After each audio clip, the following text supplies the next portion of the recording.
What has been the future in the past 5 years, it has become clearer. What is it going to be like? Less noise.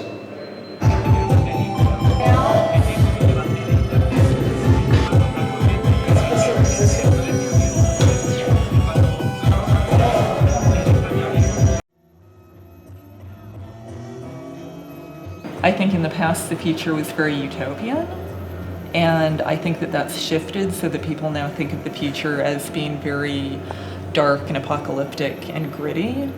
And I think that that's something that the festival is trying to kind of recover and rehabilitate the idea of the future as something that could be utopian, something that is about inclusivity, about people meeting, talking to each other, coming from completely different backgrounds and walks of life, and being comfortable in the same space. And I think that this environment is perfect for it. The purpose of digital media, why are we using it? And how can we use it in order to actually and genuinely become a healthier society?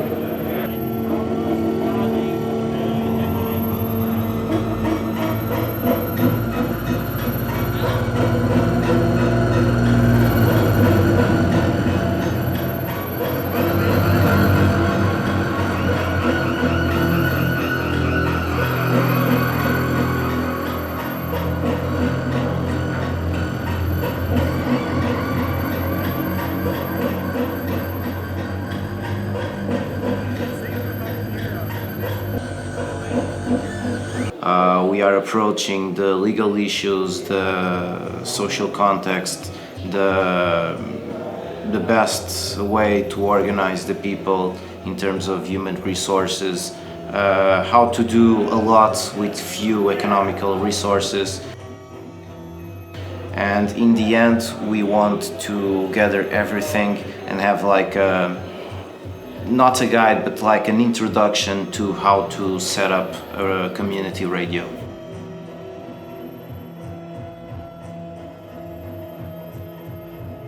The purpose was to begin to be able to map an invisible part of the city, which is the vacant houses in Porto. And I say invisible because you can see it in the city, but you cannot get a bird's eye view. So the plan was to map them on an actual map, which is on an online platform. And the work of the participants of the lab was to go out in the city and take notes of which houses are abandoned and then come back and add them to our online platform. We are here to make some new chairs, some new visibility to this concept of the chair, and also to make some connections, some bonding with the project from the city of Paredes.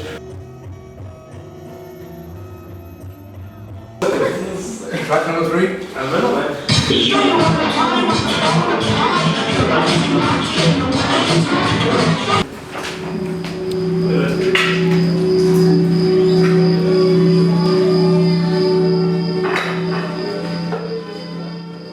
Chaos.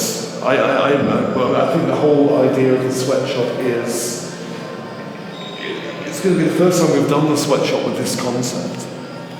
So the concept, I can explain the concept of course, which is to consider how music is consumed in a digital age, in an age when there aren't really music fans, and yet still the fandom,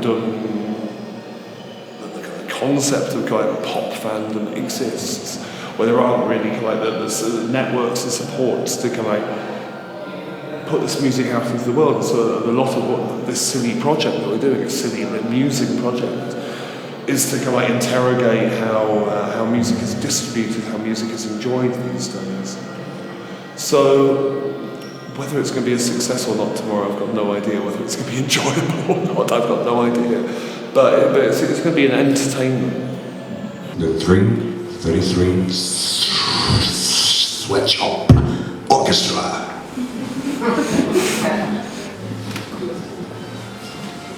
manhã, chocadeiro manhã. The death of Sinead O'Connor, the death of Eric McBain, the death of all the cosmonauts, the death of Sassy Magazine, the death of J.C. Jackson, the death of Prince Charles, the death of Miriam, the death of Missy Elliott, the death of the Sandy Beasters, the death of El Salvador, the death of Chile, the death of... Thank you! That actually is my personal favourite.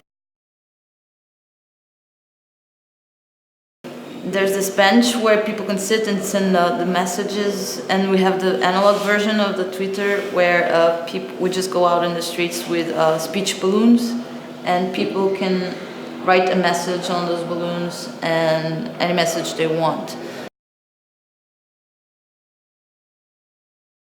Yeah, I just asked them to go to the streets, to participate in other labs, in other sessions, in other events that were happening in the future places, to see how the festival is by the eyes of these participants on our lab.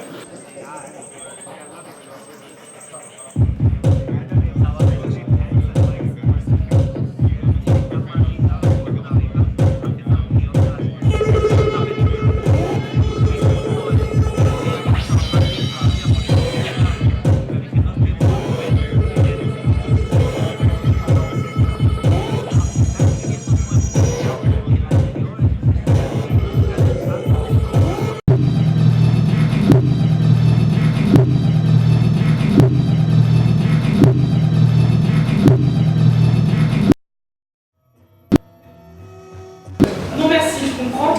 Non merci, non merci, non merci. Gazette et se dire sans cesse, oh mon Dieu! I have the feeling that it also very much connected with something that I could name as rematerialization. Like, of course, digital media is super important. Networking is very powerful in terms of how people connect. But I have the feeling that this year it's even more about the specificity of the reality in Porto. Well, today I'll be talking about my intervention project that is called Mais Menos, which means plus minus. I'm gonna speak about how it gave birth and how it developed through the years. And in the end I'm gonna speak about the illusion of subversion. Like 10 years ago, if you were a street artist, you had to do 500 stencils all over the city, all over the world, for people to see it. Nowadays, there's a new street. It's the virtual street. Our work, our performance piece is not really digital at all. It's all analog devices, knobs with switches, and I hope you film some of it.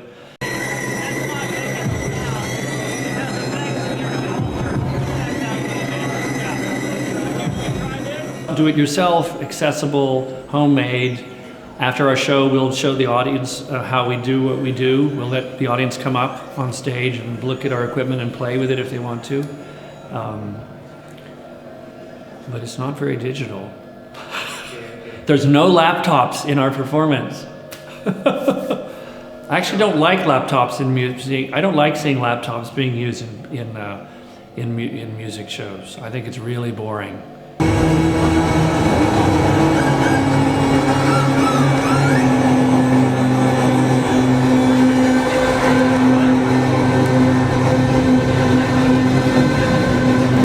Brutal, sem dúvida, tipo, é muito bom ver que o assunto é discutido e ouvir opiniões diferentes. É ter isso na minha cidade, à Pala, brutal. Espero que continue a haver durante muitos mais anos, não só dentro deste tema, mas todos os temas relacionados com tecnologia, novidades. It seems it's very unpretentious. It seems like it's a strong sense of community.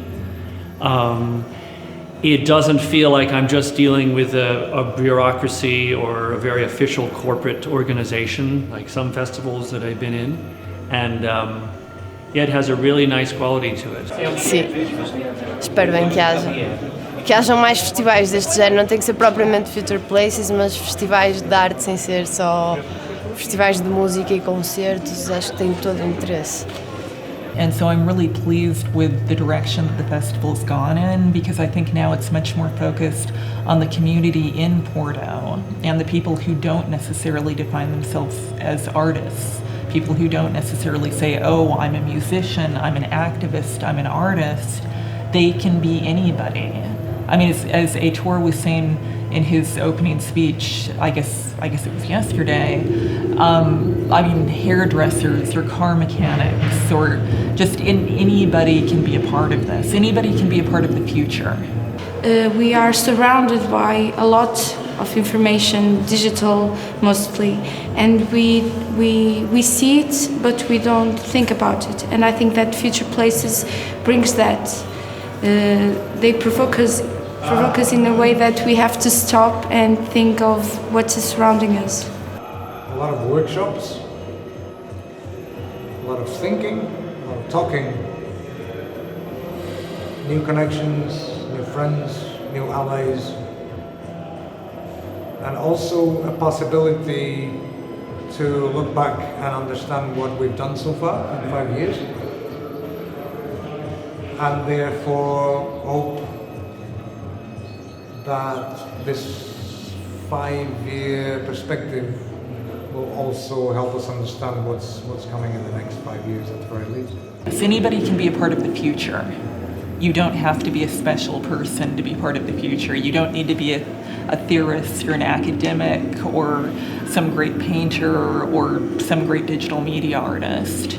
You can be whoever you are and be in the future and have that connection with people.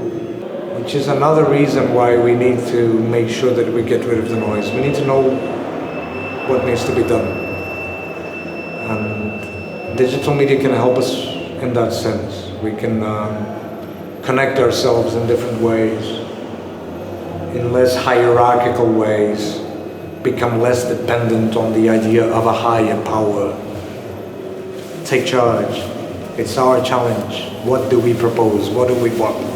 Individually, or as small communities, or as families. And then we can start meeting people who we would not otherwise meet.